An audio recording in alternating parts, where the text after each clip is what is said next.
They burned money to stay warm. Not a metaphor, not a clever headline. Stacks of banknotes went up in flames because the paper was worth more than the things it could buy. This is the story of Weimar Germany, 1923, when trust left the room and the currency followed. If you think printing money is a modern panic word, stimulus checks, quantitative easing, crypto, think again. This is where the worst-case scenario lived. And it didn't start with a single bad decision. It was a slow, stupid slide. Then everything changed overnight. Why this matters now? Because money is not just paper. It's a promise. When promises break, even the best-seeming economy can turn into a bonfire. Let's rewind. October 1918. The war is over. Germany loses. The state is broke. Reparations are coming. People are hungry. Politicians are scrambling. 1919, Treaty of Versailles. The bill arrives. It's massive. The German government now owes the world money it doesn't have. How do you pay a bill when your tax base is shattered, factories are ruined, and your people are angry? You do what governments almost always do under pressure.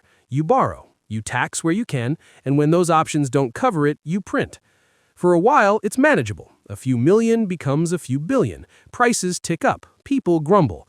Then something else happens in 1923 that pushes the whole system off the cliff. French and Belgian troops occupy the Ruhr, Germany's industrial heartland, because Germany missed reparations payments. Workers strike in protest. Output collapses. Tax receipts fall even more. The government keeps paying wages for the strikers. The bills keep piling up. Now the state has two choices: accept collapse and stop paying, or keep the show on the road by printing money. They print. At first, the numbers are just bigger numbers. 100 marks becomes 1,000 marks. Life is inconvenient but possible. Then the printing presses never stop.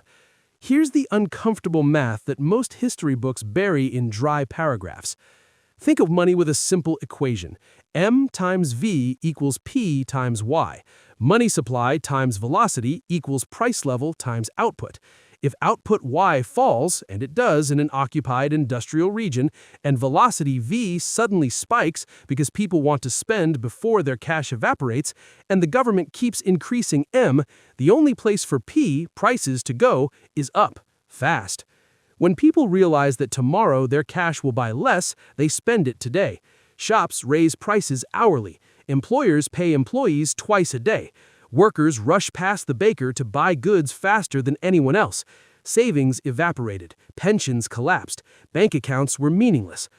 Look at who gets hurt. Fixed income people, pensioners, small savers, people with nominal contracts. Those with physical goods or foreign currency suddenly look rich. Those with debt look oddly better off because their nominal debts shrink in real terms. It rearranges winners and losers in a brutal, arbitrary sweep. So, how did it stop? A man named Rudolf Havenstein, head of the Reichsbank, famously said something that sounds reasonable until you think about it. The Reichsbank has to provide the means of financing the state's needs. In other words, keep printing. The break came when confidence flipped back, but not from printing less. It flipped because the state did something clever and painful. They cut spending, stabilized the currency, and introduced a new one, the Rentenmark, tied to real assets. They re-anchored expectations. The wheelbarrows vanished within months. There's a lesson here that textbooks love to distort. Hyperinflation ends when trust is restored, not necessarily when the presses stop. The Rentenmark worked because people believed it could hold value again. But let's pull back and examine the mechanism. What made hyperinflation possible wasn't just printing, it was printing combined with a collapse in productive output and a political economy that couldn't or wouldn't tax or cut spending. It was social belief shifting from "this money is reliable" to "this money is useless." That belief is fragile. It can be shaken by war, by occupation, by bad leadership, by corruption, by a narrative that the system is rigged or irreparably broken. Once that narrative wins, logic doesn't matter. People will prefer a tangible loaf of bread to 1,000 marks plastered on their walls. Let's hit the irony hard. Governments usually print to avoid pain in the short run. They print to keep services afloat, to pay pensions, to avoid political unrest. But printing is a kind of financial anesthesia. It masks pain and often makes the underlying problem worse. The more you print, the less the public trusts the currency. The less they trust it, the faster prices escalate. The faster prices escalate, the more the government feels compelled to print. It's a runaway feedback loop. Now, compare that to the modern panic language. They printed trillions after 2008 and again after 2020. The punchline? Printing money doesn't automatically equal Weimar. The context matters.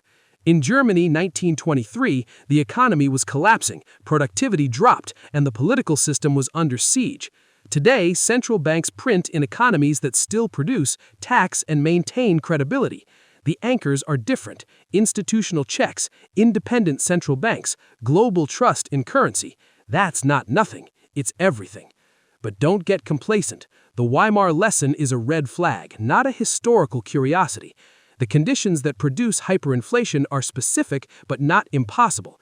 A shock that destroys output, a political choice to monetize deficits, and a collapse of trust combined can create the same spiral. And there's another subtle cruelty.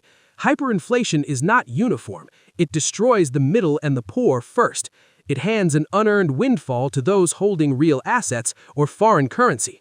That redistributes wealth in a chaotic, often violent way. Social fabric phrase. Extremist politics find fertile ground. Sound familiar? Let's zoom into the small human moments, the ones the economics charts miss but that make the episodes stick in memory. Imagine an elderly teacher with a modest pension. She has 6 weeks' worth of notes saved under the mattress. One morning, a loaf of bread costs half her pension. By noon, she needs all 6 weeks to buy 1 week's groceries. The pension is simply gone. You don't measure that loss with GDP numbers. You measure it in the tilt of a person's life. That tilt breeds anger. It breeds political desperation.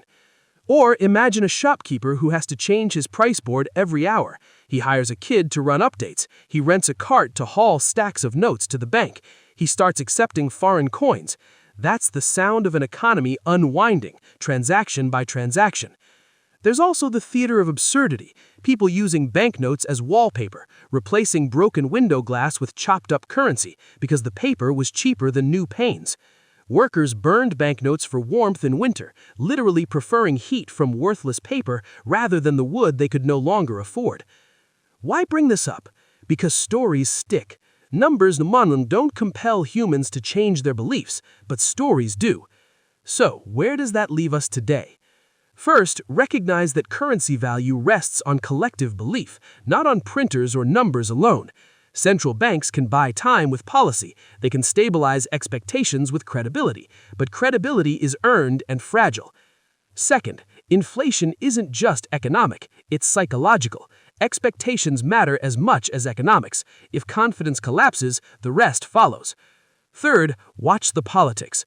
Hyperinflation rarely arrives as an abstract macro event. It arrives when state legitimacy is under severe stress: social unrest, war, external occupation, or collapse of revenue. If politics deteriorate enough to make normal fiscal tools unusable, the temptation to print explodes. And finally, remember the ethical dimension. Monetary policy is redistribution.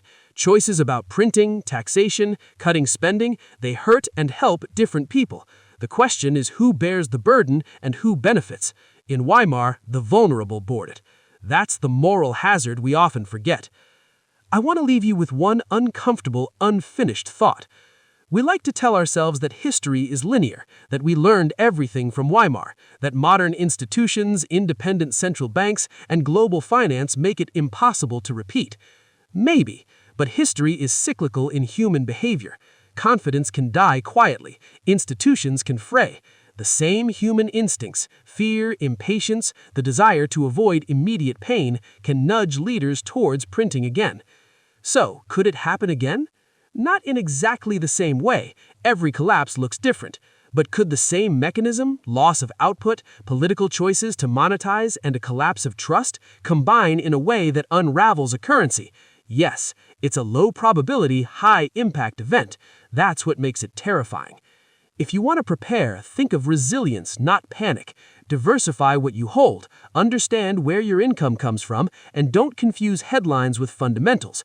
Most importantly, watch the rules of the game, the budgets, the debt dynamics, and the stories people tell about the future.